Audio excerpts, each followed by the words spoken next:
Ito po ang ating comfy lightweight stroller. So this is selling as is.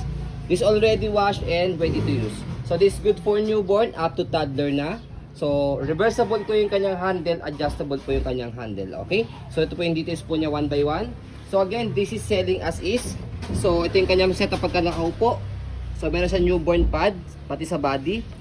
5 harness, sip si baby, wala siyang putol, presyo lang po dito. Canopy lang mo, wala. Yan, okay.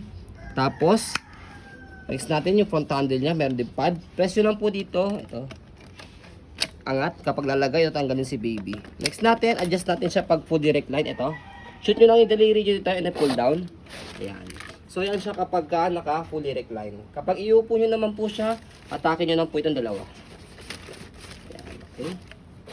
So, next natin, ayan yung kanyang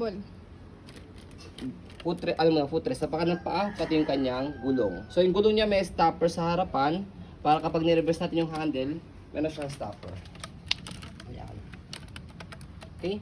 So, next natin, sa handle niya, ayan, angat nyo lang po ito and then shoot nyo rito kapag naka-reverse siya.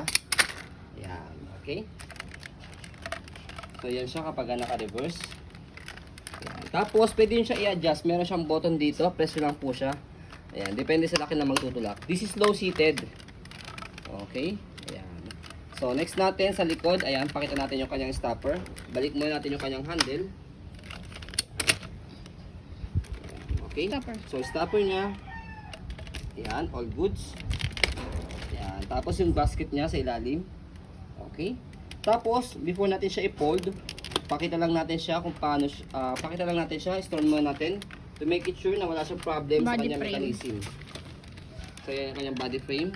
So black na black siya.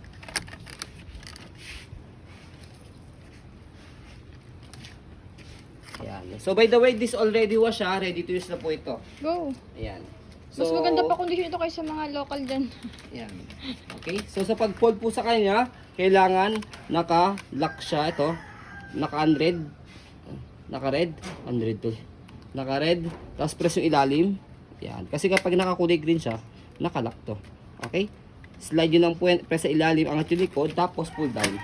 One hand fold, one hand open. Sa pag-open, same lang din, naka-unlock. Press yung ilalim, angat yung likod, tapos buka. Okay? So, ang missing part lang po nito, wala lang yung kanyang canopy. Okay lang, okay? Kaya that's why we selling this as low. This is budget meal stroller. Hindi po pwede po ito sa mga masaselan. Pero kung sakaling kompleto yung kanyang canopy dito, maganda po ito kasi kompleto siya. 4-5 yun. May mga 5 siya. Baka nasa 4-5 namin presyo yan. Pero ito wala yung canopy niya, kaya mura lang siya. Okay? But yet, presentable, usable. Okay? Maganda ayan. yung color. Yes, maganda. Black na black siya. Hindi faded. So, ayan po. As you can see, very details po kami sa pong pag-video. Kasi ang aming shop policy, no refund, no exchange. What you see is what you get. So, ayan po, maraming salamat. Have a nice end.